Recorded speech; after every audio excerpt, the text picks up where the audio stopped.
Hello everyone, Charles Watts here, the Arsenal correspondent at Goal, joining you after what has been a very disappointing night at the Emirates. Almost, in fact, not almost, I would say it's definitely been the worst night of Mikel Arteta's Arsenal tenure so far in the near year. He's been in the job 3-0. Arsenal have lost here tonight to Aston Villa. Aston Villa side who thoroughly deserved their victory, who could have easily won by more. Just a really abject is a word I can think of trying to describe this Arsenal performance. They were so poor throughout the 90 minutes. Like I said, could have lost by a lot more. Created next to nothing going forward. What they did create, they wasted, and Aston Villa could have scored more than the 3 goals they did. You kind of looked at this Aston Villa team, looked at the way they attacked. You looked at Jack Grealish, John McGinn, Ollie Watkins. The pace, the movement, Ross Barkley as well, the pace and movement they played with, the interchanging on the pitch, the fluency they played, the problems they caused Arsenal. It was a polar opposite to what was like at the other end with Aubameyang, Lacazette, Willian, who just again, Lacazette and Willian were awful. I mean, Aubameyang was awful as well. He didn't even have a shot in the game. Aubameyang, you just felt sorry for him. He was out hugging the left wing, nowhere near this penalty area. Didn't even have a shot in 90 minutes. Lacazette and Willian both hauled off midway through the second half. In fact, they should really have been hauled off at half time. They were that bad in the first half. Lacazette had the one real chance for Arsenal, and he headed it over just before half time. That would have sent them in 1-1 at the break, but instead they went in 1-0 behind to Bukayo Saka's own goal. And Ollie Watkins scored 2 more after half time to comfortably win this one for Aston Villa, and they deserved it. Like I said, all 3 points going back to the Midlands, and they thoroughly deserved it. They were far better on all levels from Arsenal, and this was a defeat which raises a lot of questions for Mikel Arteta now. They go into the international break. It's their 4th defeat of the Premier League season in just 8 games. They're going into the international break with a lot of thinking to do, a lot of mulling over to do. We've just spoke to Mikel Arteta. He accepted full responsibility for the defeat. He said he's the man who has to get the players up for it. And he didn't do it this week. He said this was the first game he's felt that Arsenal, since he arrived, that Arsenal didn't play as a team. They were off it, in all areas of the pitch. And he said he took full responsibility. Now, we questioned him on his continued faith in Willian and Willian and Alexander Lacazette. Should they be playing? And he said that it is what it is. He picked them. He picked what he believed was the right players for it. But you look at this result. You look at Nicolas Pepe, 2 goals in his last 2 starts for Arsenal. Could he be offering more than Willian right now? You have to say yes, certainly in terms of a genuine goal threat. Alexander Lacazette, he hasn't scored since September 28th, I think, the goal in the defeat at Liverpool. Should Aubameyang be starting as central striker in place of Lacazette? You have to say yes, he definitely should, because he's just being wasted at the moment. How can you have a player of Aubameyang's quality, how prolific he is in front of goal, his best finisher at the club, when you're not creating chances and you're only creating a few chances? You need to have your best finisher in the penalty area to finish off the few chances you do create. But Arsenal don't have that. They have Alexander Lacazette in the penalty area, and when he does get a couple of chances, he doesn't take them.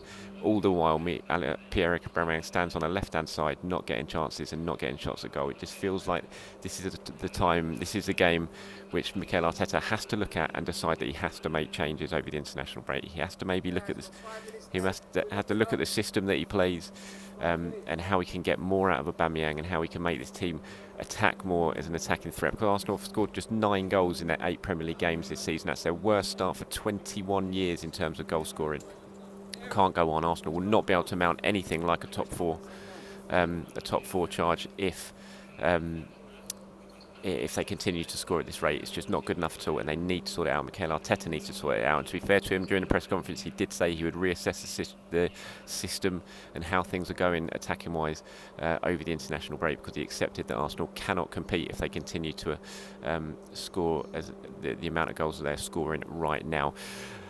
Right, so let's move on to the player ratings. I'm sure you're going to be well aware that this is not going to be higher ratings for this one. I'll start with Bernd Leno in goal. To be fair to Leno, he didn't really make too many mistakes. He couldn't do anything with the goals, really. I'm going to give Leno a 6. I thought Rob Holding had a difficult night. I didn't understand his defending for the first goal. When he backed off. He eventually let the cross come in, and that's where the goal came from, with Bukayo Saka putting it into his own net at the back post. I'm going to give Rob Holding a 4. Gabriel, I thought it was his toughest night yet since becoming an Arsenal player. Of course, caused real problems by Ollie Watkins, who looks fantastic, by the way, for Aston Villa. I'm going to give Gabriel a 5. Kieran Tierney, I'm going to give a 5 as well. We had a couple of really good blocks in the second half to present what could have been more Aston Villa goals. Thomas Partey went off in at half time. He's got a thigh injury, Thomas Partey. Mikel Arteta says he's going to assess that. Arsenal will assess that over the next couple of days.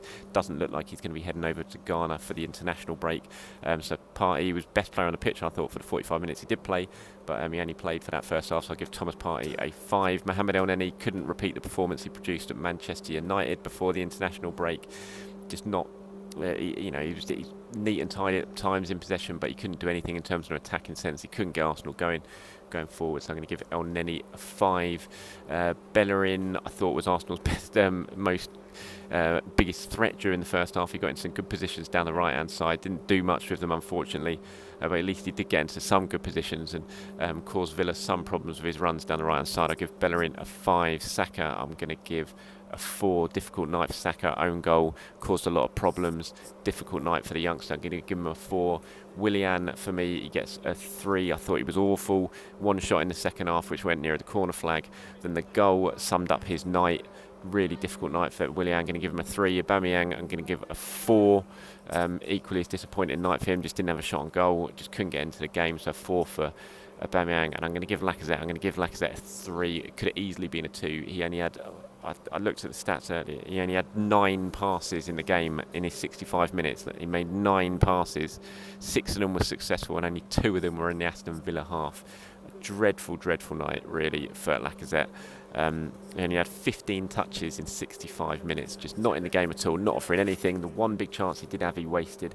So I'm going to give Lacazette a 3, and he's probably lucky to get a 3. Probably should have got a 2. In terms of the substitutes who came on, Ceballos came on for the second half in place of the injured Partey. Didn't really do too much. I give Danny a 5, and then I can't really score Pepe and Nketiah because they just did nothing in the time that they were on the pitch. They were on 25 minutes actually, so I probably should give them a score. I'll give them a 4 each because they didn't really offer anything when they were on the pitch. But to be fair to them, just as they came on, Ollie Watkins scored twice and the game was done and dusted, so it wasn't the best of times for the substitutes to try and make an impact. So it's just been a really disappointing night at Arsenal. Like I said at the start, the worst night under Mikel Arteta since he arrived here, and he's got an awful lot of thinking during the international break. From the Emirates, it's Arsenal, finished Arsenal 0, Aston Villa 3.